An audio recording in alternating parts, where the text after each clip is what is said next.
हर्क साम्पाङले बालेनको विरोध गरिरहेका छन् भने यिनलाई चाहिँ किन बाँकी राख्ने त, यिनलाई पनि विरोध गरिहालौँ न भनेर त्यो जमातले फेरि हर्क साम्पाङको त्यो काम त्यो सुकुम्बासी हटाएको होइन भन्ने थाहा हुँदाहुँदै पनि तैँले चाहिँ यसरी हटाउन हुने, बालेनले चाहिँ नहुने भन्दै विरोध गरिरहेको छ। विरोध गर्नकै लागि मात्रै विरोध गर्ने प्रचलनले गर्दाखेरि अहिले सामाजिक सञ्जाल चाहिँ एउटा धेरै ठुलो ब्याटल ग्राउन्ड जस्तो बनिसकेको छ क्या। नेपालको परिप्रेक्ष्यमा सामाजिक सञ्जाल एउटा धेरै ठुलो ब्याटल ग्राउन्ड बनेको छ। अब कुरा गर्दैछु म यो भर्खरै बालेन सरकारले हटाएको सुकुम्बासीको बस्तीको विषयलाई लिएर म कुरा गर्दैछु है। अब बालेन सरकारले सुकुम्बासी बस्ती हटाए, काठमाडौँ आसपासका जति पनि सुकुम्बासी बस्ती छन् काठमाडौँ उपत्यका भित्रका लगभग सम्पूर्ण सुकुम्बासी बस्ती बालेन शाहले सकाए, बालेन शाहले त्यो खाली गराए हैन। अब यो मेरो विचारमा राम्रो काम हो, म यसलाई नराम्रो भन्दिनँ, नराम्रो मान्दिनँ, किन त्यहाँ वास्तविक सुकुम्बासीहरूलाई पहिचान गरेर बालेन सरकारले अब व्यवस्थित गर्ने भन्ने हिसाबले सुकुम्बासी बस्ती हटाएका हुन्। त्यो सुकुम्बासीको नाममा त्यहाँ अरू धनाढ्य मान्छेहरूले पनि त्यो पैसाको लोभमा त्यहाँको जग्गा निकै महँगो भएका कारणले र त्यहाँ टहरहरू बनाएर भाडामा लगाएर भाडा पाउने लोभले त्यहाँ जुन तरिकाका अरू व्यक्तिहरूले कब्जा जमाएका थिए त्यसलाई पनि सखा पार्नको लागि बालेन सरकारले यो कदम उठाएका हुन् जस्तो मलाई लाग्छ। यो मेरो व्यक्तिगत नितान्त विचार हो हैन,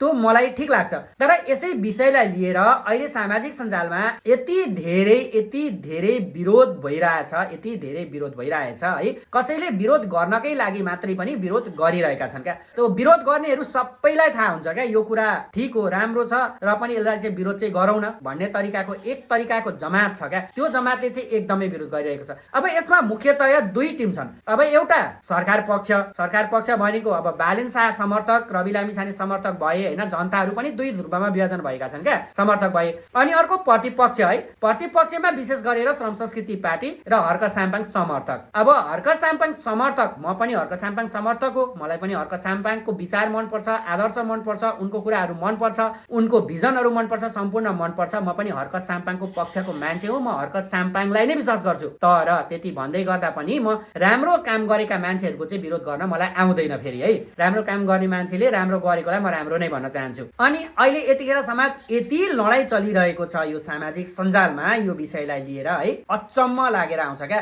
मान्छेलाई थाहा छ यो ठिक छ भन्ने, यो सबैलाई थाहा छ, उनीहरूलाई पनि थाहा छ, जुनले विरोध गरिरहेका छन् तिनीहरूलाई पनि थाहा छ यो चाहिँ राम्रो कुरा हो। तर पनि विरोध चाहिँ गरौँ न, किनकि हर्क साम्पाङले विरोध गर्नु भएको छ। अब हर्क साम्पाङले नै विरोध गरेपछि त हामी उसका समर्थक हौँ, हामीले पनि विरोधता गरौँ न भन्ने तरिकाको यो जमातले गर्दाखेरि सामाजिक सञ्जाल चाहिँ एउटा ब्याटल ग्राउन्ड जस्तै भएको छ क्या। अब कोही न कोही व्यक्तिको काहीँ न काहीँ केही न केही कमजोरी एक दिन न एक दिन भएकै हुन्छ, मान्छेबाटै हुने हो। कमजोरी गल्तीहरू भनेको मान्छेबाटै हुने हो। अब अहिले हर्क साम्पाङज्यूले यो सुकुम्बासी बस्ती हटाएको विषयमा लिएर प्रत्येक दिन स्ट्याटस लेखिराख्नु भएको छ। दिनमा एउटा मात्रै नभएर दिनमा धेरै स्ट्याटस लेखिरहनु भएको छ हैन, सुकुम्बासीको विषयलाई लिएर। अब यही विषयलाई लिएर अर्को पक्षले हर्क साम्पाङ लगायत हर्क साम्पाङ समर्थकहरूलाई कति गाली बर्साइरहेका छन् हैन। उनीहरूले अब हर्क साम्पाङले सुकुम्बासीको विषयलाई लिएर राजनीति गर्न खोज्यो भनेर जवाब फर्काइरहेका छन्। त्यति मात्र नभएर हर्क साम्पाङले विगतमा गरेका कुराहरू जस्तै त्यो जलाधार क्षेत्रको एउटा भिडियो अहिले भाइरल गराइएको छ। त्यो भाइरल गराउने व्यक्तिहरूलाई पनि थाहा छ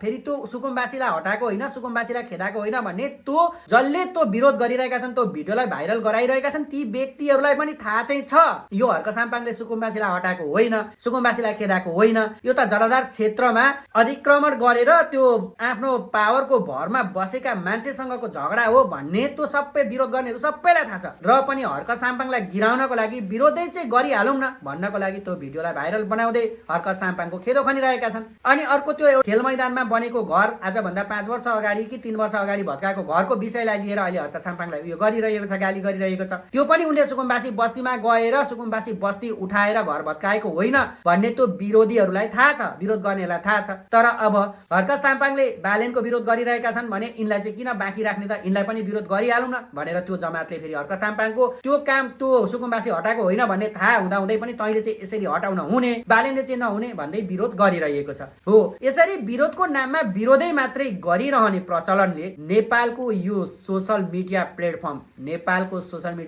चाहिँ ब्याटल ग्राउन्ड, एकदमै ठुलो युद्ध मैदान बनेको छ।